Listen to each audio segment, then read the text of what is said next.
To a very special wake up call with Dan Tortora on site, on location at Marywood University. Surprise, it's my birthday week, and I decided to not just have Pacer Pride as we typically we'll be bringing you editions all throughout every single month here coming up, but to be on campus, on site, on location, and it was important for me to do it now on the heels of practice beginning. I'm here with Jen Carlton of the women's basketball team, the head coach of the Marywood Pacers women's team. And Jen, how are we doing today? Good. How are you? Happy early birthday. Thank you. I appreciate it very much so. So as you know, with Pacer Pride, we are here with you at least once a month. We just had Executive Director of Athletics, Pat Murphy, start things off here. And it was important, like I said, for me to surprise you here. And I like doing that. I think, on your birthday, people expect that you get gifts. I like to give things. So it was nice to kind of shoot you and Enrico a message and say, guess what? I'm going to be on campus and would love to have you out here. So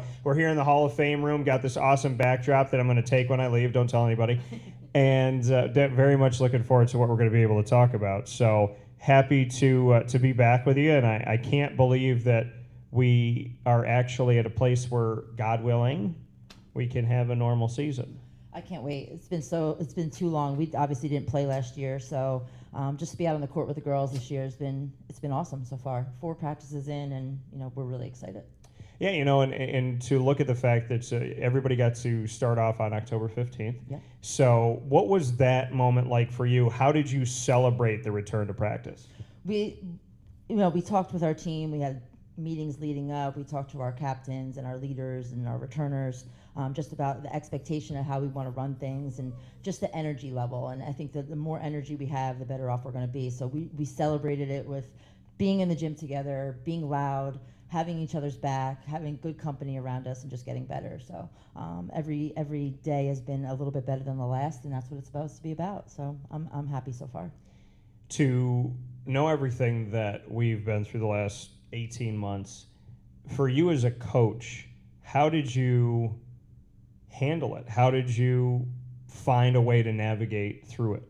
You just have to figure it out. I mean, it has not been easy, obviously, and just like every other coach, across the world, it hasn't been easy to navigate. But if you have good people around you, if you have the right vision, if you know what your end game is, your end goal is, I think that's the best way to handle some things, is just to take it day by day, minute by minute for the most part. Because in the last 18 months, it was very hard to plan, because you plan something and the next day everything gets changed or gets messed up, or you have to figure things out. So we've even taken that into our practices. The last 4 days is adjustments. That's life. Making adjustments, getting on.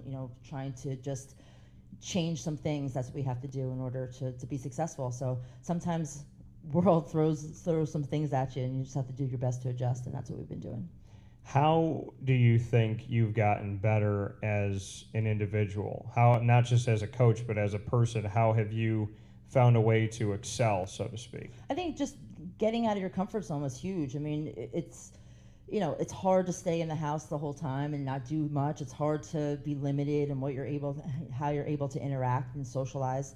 But also can look at yourself and say, this is a time to grow as an individual, whether it be reading more books, whether it be changing your perspective on some things, whether it be, reaching out to people you haven't talked to in a while, just trying to see the world a different way. There's so many different opportunities without, just being, studying something, just to kind of open your mind up and making sure you're seeing things in a different light. I think that's really important. For you, no coach could have prepared for something like this. No. How did you speak to the team? How did you keep the team together? How did you try to establish some sense of family in such a difficult time? Lots of Zoom calls, lots of interacting with our leaders to make sure that they're staying in touch with the team, getting everybody together, doing things with out of the public eye, behind the scenes. It's important that they were reaching out to each other, and we had them write essays about this and that, and something they overcame, and something positive about what they're going through. Just trying to change the perspective, because everything in life is tough, no matter what it is, and it's how you look at it that'll get you to the next spot. So I'm a big believer, and I think we've talked about this before, that everything happens for a reason. Yeah. We don't know what those reasons are, and we probably never will. But we just have to learn from them and adjust, and that's what life is about. So for you, what got you through it? Was there a show or two, phone calls that maybe you made with the family? What helped you to get through it? What was kind of your survival kit to the pandemic, I guess I would call it? I learned some new art things. I'm not really an artist at all, but when you're stuck at home, you try to find anything that you can possibly do. So learned to work with resin a little bit more. Just little things. I got one of those Cricut machines, so I was doing a lot of those kind of activities, just trying to keep myself busy, keep my mind busy, and send gifts that that I could send to people, or make gifts that I could send to people, just to let them know that I'm thinking about them, regardless of where we're at in the country. Just be able to send something off, or just be active and involved. Felt good. So how did the team respond? How were you able to? I mean, you got hired, October 1st, right before the pandemic. Yep. October. So, because we kind of got hit here in the country like January-ish. Mm-hmm. So you get hired right before it happens, and your first experience coming out of, you get hired, you really don't have the time to recruit. Then you go through a pandemic and really can't recruit. So how do you build a program when there's obstructions to the road, so to speak, that you had no control over?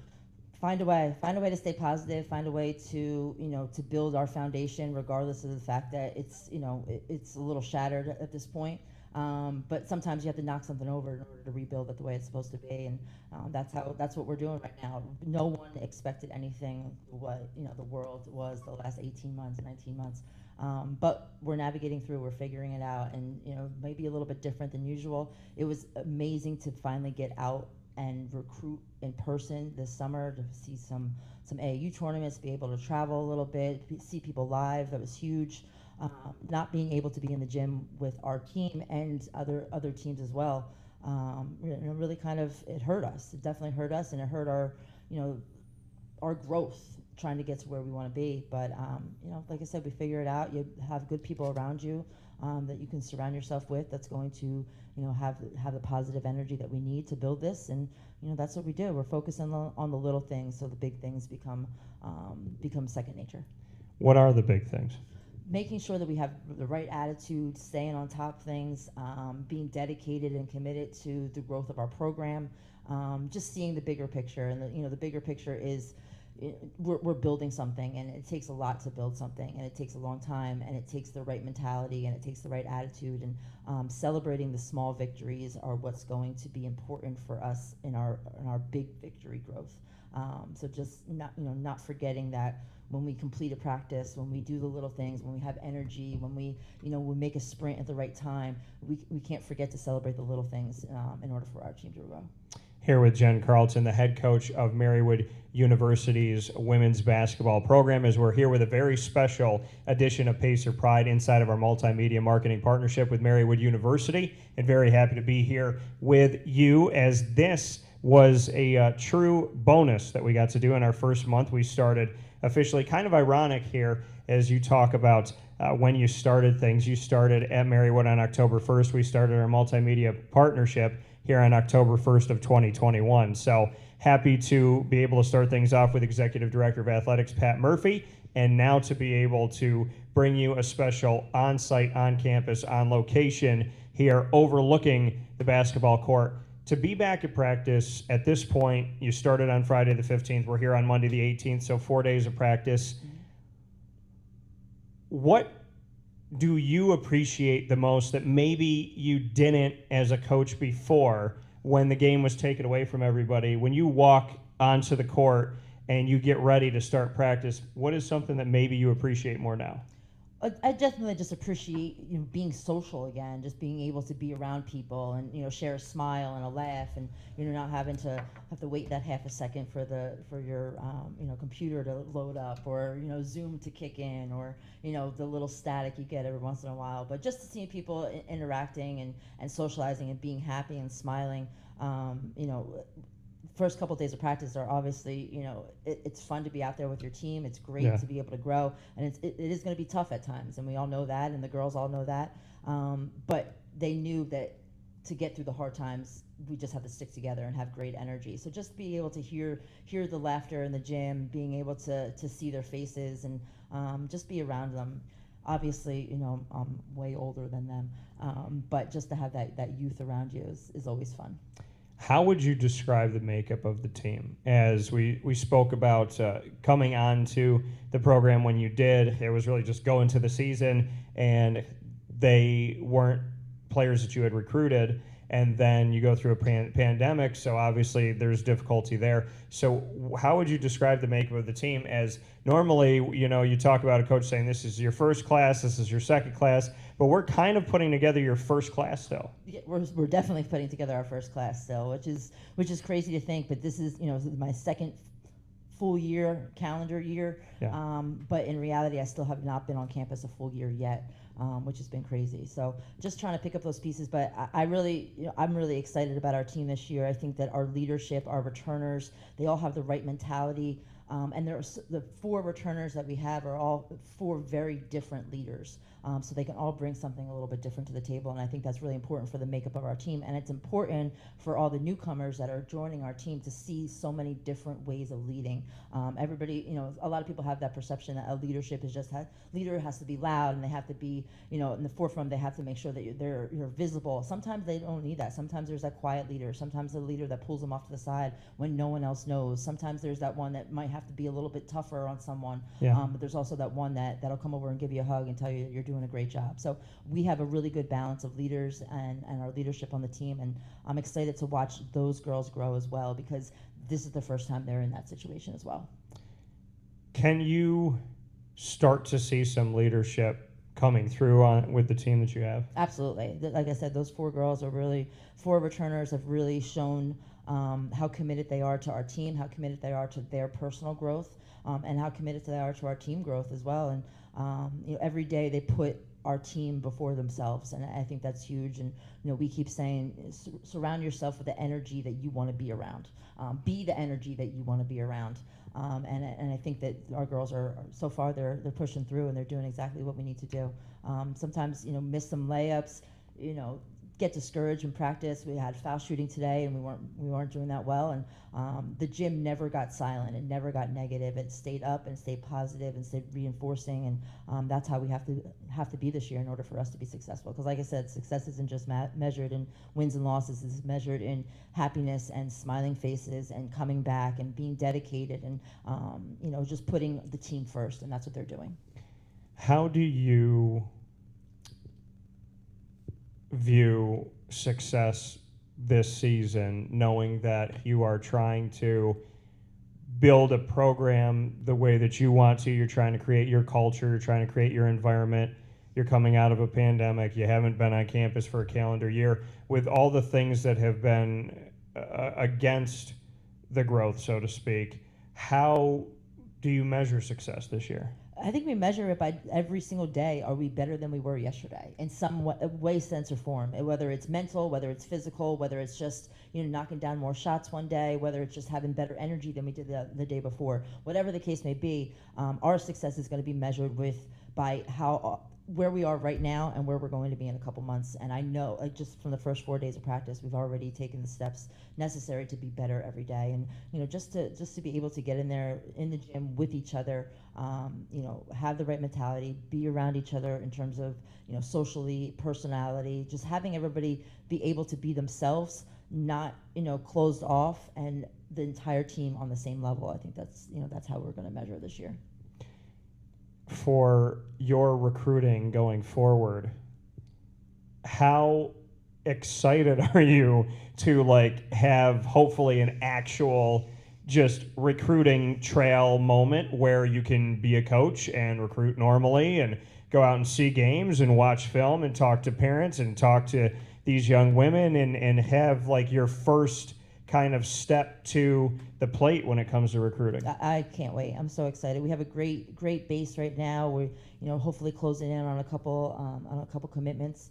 within the next couple weeks. And I think that we're going to have really good success. I think everybody that we're looking at, everybody that we have made an offer to join our team to, can bring something amazing to the table. Whether it's 100% basketball IQ, whether it's height, whether it's physicality, whether it's a shot, whether it's putting all of those things together. I think that we have a really good base, and I'm excited to finally get a bigger class in here so we can get something started. As you look for these commitments, where are you trying to dig your roots into, so to speak, for the Pacers, for women's basketball?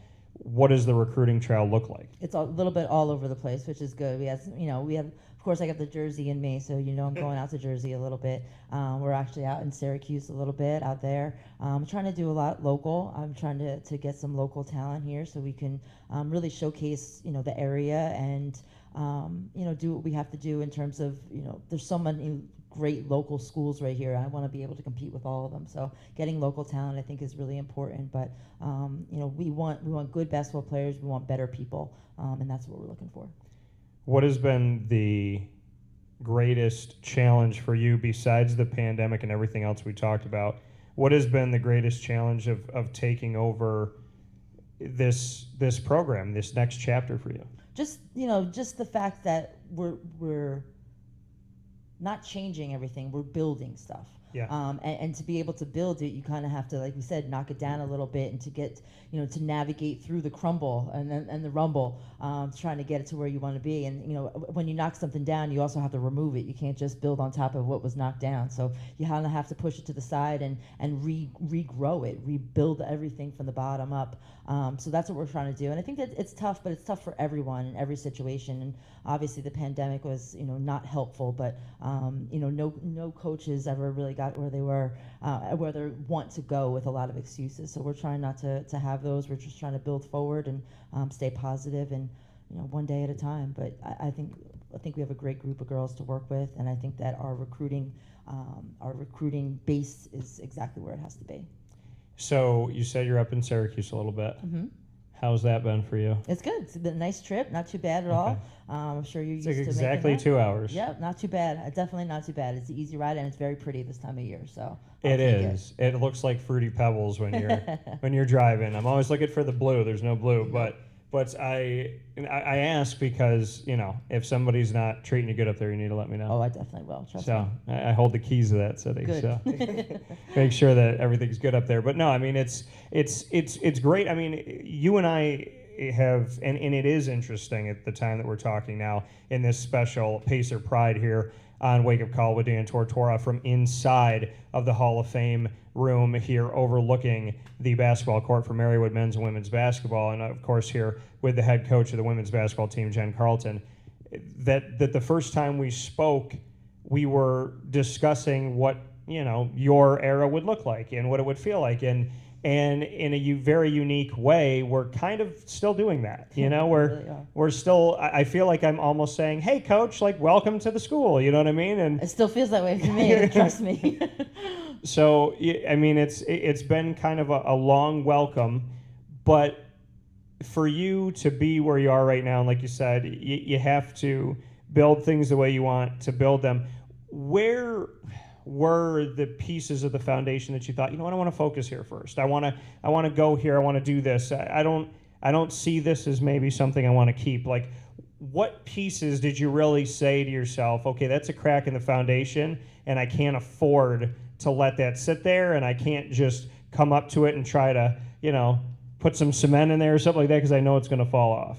I think just the mentality of, we over me is huge, and just keeping that, that mentality of us first. And, if I have individual growth, we are going to be successful. So the harder I work to make our situation better, it's only going to help us in the long run. And just having that mentality is huge for our team. And I think that's a huge foundation builder for us, is making sure it's, the attitude is the right way, the demeanor is the right way, and our overall approach is, us is way greater than me.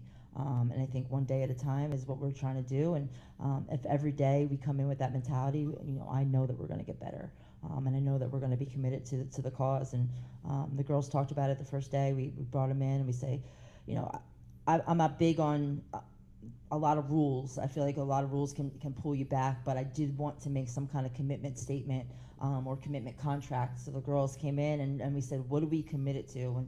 And they talked about committing to our we first attitude, committing about, not having, a negative attitude about anything.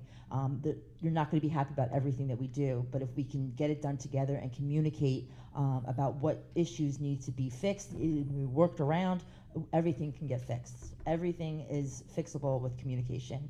And I think that's really what our mentality has to be, and that's where the biggest cracks were, and that's what we're focusing on right now. Yeah, and I love it. I love that, you're looking at what's in the foundation and you're changing it, and it takes such a leader to do that. Like I know that there's probably some sleepless nights and some craziness that goes on with this, but I want you to know that it's not an easy thing. I mean, as I'm sure you know, but it's not an easy thing to do what you're doing. It's easy to come in and say, put duct tape on it. It's easy to come in and say, put some Elmer's glue on it, or just, shove some aluminum foil in that hole, and let's just hope that, that keeps the heat in. Yeah. So, I think it needs to be known that although it may not show up on the court initially, that at least you have the confidence, the strength, and the desire to create something that you think will last. And I don't think that people say thank you enough for that, so I appreciate that. Thank you. I appreciate that as well, because and the girls are the ones that are putting forth that effort and making the initial adjustments that we have to. We talk about it as a team, obviously, and my job as a leader is to bring it to the forefront, but it's their job to put action to that, and they're doing a great job, and I couldn't be more proud of what they're doing and how they're focusing on the little things in order for us to be successful. You made mention of the fact that you are a Jersey girl. Through and through.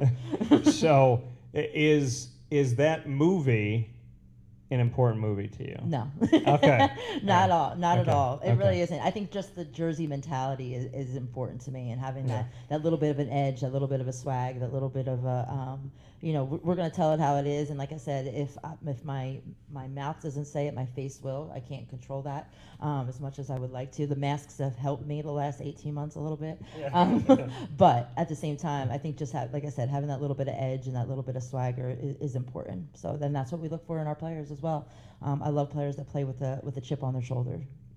So when you're out there recruiting and trying to spread the message and going to these different places and whatnot, how are you selling the program?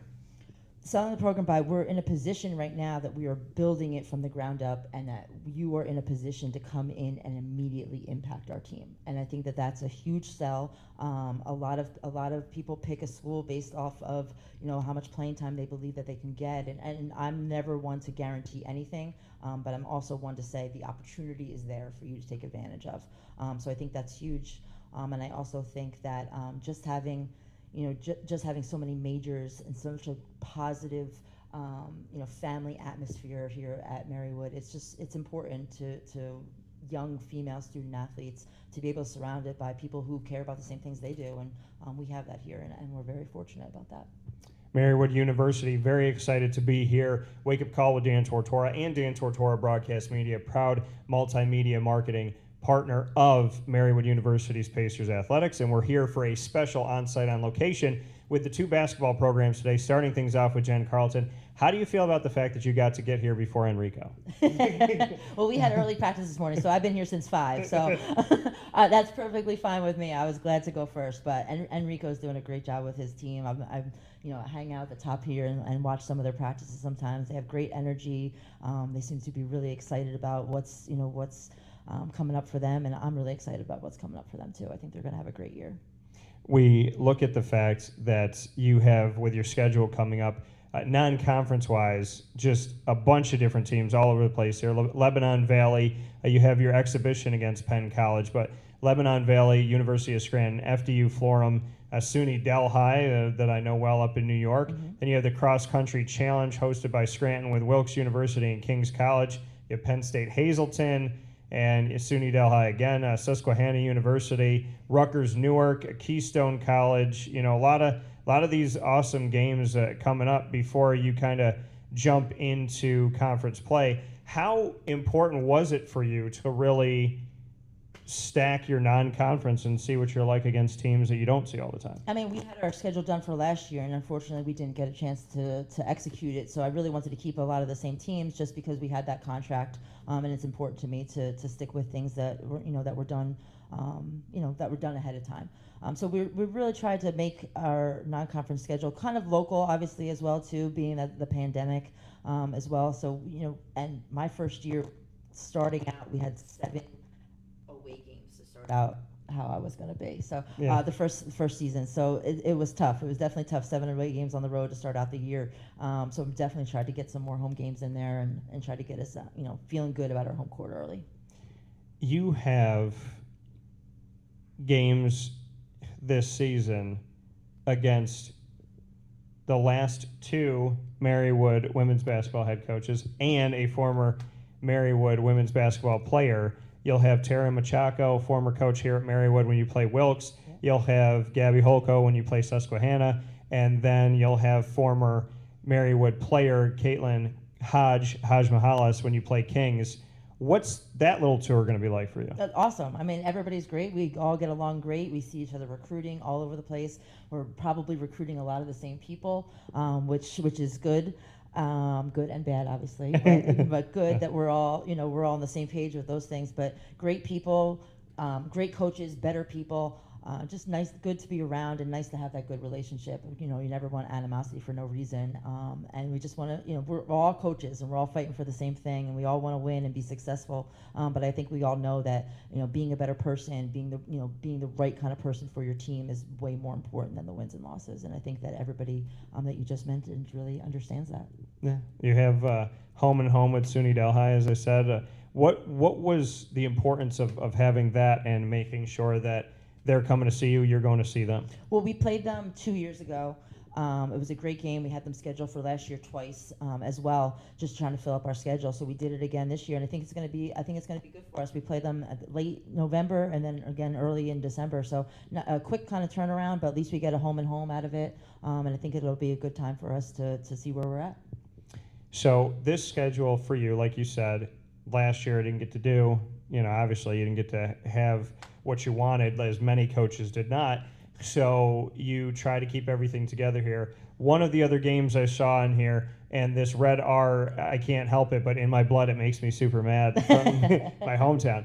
But I respect what they're doing. They just played Syracuse on the football field, defeated them with Greg Schiano's return to Rutgers here. But the Rutgers Newark game that you have on the road in Newark, New Jersey, this feels like a Jen needs to go back to Jersey. We'll see Rutgers. They're like, how important was it to have Rutgers on here? It was great to have. I know Ashley, the head coach.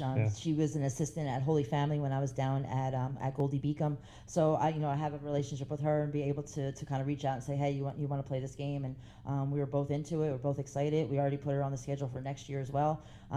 So I'm looking forward to it. Are they coming here? Yep, they're going to come here next year. So is this like kind of a little gift for you that you get to? Maybe. I know you obviously you want to beat them, but to have Rutgers Newark on the schedule. Yeah, it's great. It really is great. And we have 2 Jersey girls this year, so hopefully their family will be able to make that trip, and not too far from where they are. So just nice to be able to get to different areas. We haven't played them since I've been here, so let's try something new. Is there anything in future schedules? Are there any teams that you're very excited about that maybe we're not used to seeing? Not as of right now, I don't think. Nothing that is too far out of the norm. Okay. Probably have 1 or 2 more left to schedule. We have the idea of who we want. We just have to make sure that it works with people's schedule. But I don't think there's any more surprises or any big surprises out there yet. Hope maybe we can get an exhibition game. I'll keep working for one of those. But see, now coaches don't, at certain levels, don't get to be involved maybe as much as they want to be. At Division III, you are putting this thing together. Yeah. Do you, I mean, is that something about Division III that you value, the fact that you can actually have control over your schedule? Yeah, definitely. I mean, when I was at Division Two, we did the same thing. We were able to make our own schedule. So I think it comes down to what you want to get out of the year and where you kind of want to go. If you want to stay local, you want to have more home games, away games. But every year is a little bit different, and you kind of don't know what the exact setup will be. So you just try to put your best foot forward, try to get the best variety of teams, whether they play fast, up tempo, a little bit slower, and I think that'll get you ready for our conference play. Our conference is tough. I mean, we have a bunch of different styles of play. So I think the more variety you can play in the up tempo game or a slow down pace, I think it's just going to help you. So try to put ourselves in different situations so we're ready for when it really counts. The Atlantic East, I just had the opportunity to speak with Commissioner Jessica Huntley again. She came back onto the show in a thing called Commissioner Connection, where I've spoken with commissioners all over the country. What do you like about Jessica Huntley? I think putting it together and making sure she's on every call too. We had a women's basketball call not too long ago, and she was right there making sure that she's asking questions of us just as much as we were asking questions of her. So we want to learn from each other, and I think that's a quality of a good leader. And for this conference, it was so unique with Marywood, and as you came in, obviously there was this transitioning, but the creation with realignment and everything going on with conferences at all different divisions in athletics for college, we see the institution of the Atlantic East. Marywood is a founding member, one of the original 7, so to speak, and it's kind of cool because it's a Catholic university, and they can call it, and it's just funny how there was the Catholic 7 that became the Big East. So we look at the Atlantic East and what they have done, and the Marywood's part in this. There was sacrifice that Marywood had to make. The first 2 years, you don't have an automatic qualifier for the tournament, so there's that piece to it. And there's also the fact that this pandemic comes in, and so you come out of that, okay, now the qualifier is finally instituted, we can go to the tournament through this conference now, and then here comes the pandemic. It's been a lot of growth, it's been a lot of adversity, but what does it feel like for you to oversee a program that's in a conference where you're making the initial history of the conference? Like Marywood is a part of what the Atlantic East identity is becoming. It's exciting, it really is, and just to watch the growth of the whole division right from the start, whether it's basketball, soccer, softball, whatever the case may be, just to see the different institutions and how we're going to continue to get better, and everybody's on the same page, and everybody has the right mentality, and everybody wants what's best for the league, not just for themselves. And I think that shows a good quality league in terms of what happens in the long run. Jen Carlton here with us in the Cafe Kubal Travel Studios. It is our Marywood University special day here on the heels of practice beginning and the season right around the corner. Marywood basketball on the women's side with Jen Carlton coming up in just a few minutes, Enrico Mastriani for the men's team with Pacer Pride, our spotlight special. So get to know that. You know the hashtag and the name of the broadcast that Wake Up Call does with Marywood, also entitled Pacer Pride, to keep that going and that consistency and that parallel. Before I let you go, Jen, name, image, and likeness, NIL, Division I, Division II, Division III, it exists, it is here, it is real. What do you think about it? Does amateurism still exist? Is the NCAA Division III the purest form of collegiate athletics? How do you see everything? Division III is definitely the purest form of athletics, I believe, and people are playing out of the pure love for the game, pure commitment to the game, and dedication. I think that doesn't get any better than that. You play for the right reasons. You don't play because of a scholarship or this or that, but you play to get, because you love it. You play because someone put a ball in your hands when you were 7 or 8, and you can't get rid of it. You can't put it down, and you also want to get a great education while doing something that you love to do. And I think that's just, it's irreplaceable, and it's something that it really takes a special person to be able to do it. But at the same time, you're going to get so many benefits out of it. It's going to be such a great long-term benefit for you. Good for resumes, good for all of those things, but it's good for your soul, it's good for your heart, it's good for your mind, and that's really important. But I also think that having the NI is really important. It's important to be able to have that, and I do think that some of these higher athletes, Division One, should be getting something off of that because of their name and because of their, the likeness of them. Like you said, if the school's getting something off of them, the kids should as well. Especially when they're putting so much forth, so much effort. When we all know, if you go to Division One, it's a full-time job almost. So they have their whole probably 18 hours out of their day planned out for them. So they should be getting something out of that. The fact that it exists for all three divisions, do you talk to your team about it at all? We did talk about it. We've talked about it earlier when we had compliance meetings about it. Not really more than anything, just this is here, this is here, this is what we have. But at the same time, like, a lot of our girls are building something themselves, whether it's architecture major or graphic design. They're starting things on their own. So, as they start it, we can start to expand as well and start to be able to help them out with some things. And I think that's important. It's important for, our overall scheme. And I think it's important for D3 just to be able to say, we have so many different hands in different places, and it's important for us to be able to grow that way. And that's how you're going to become a overall better person for, the real world when you get out of college. Should Division III be able to give scholarships? It's a tough question. I coached at D2, and it was great to be able to say, here's some money, and here's for your time, for your effort, for your dedication, for the fact that you are not a normal college student. But at the same time, it does put a lot of pressure on you too. It does put a lot of extra worry on you. But keeping the scholarship, what do I have to do to maintain this and that? Just coming in and constantly competing. So I think that it's back and forth, and I think there's some positives and negatives to both.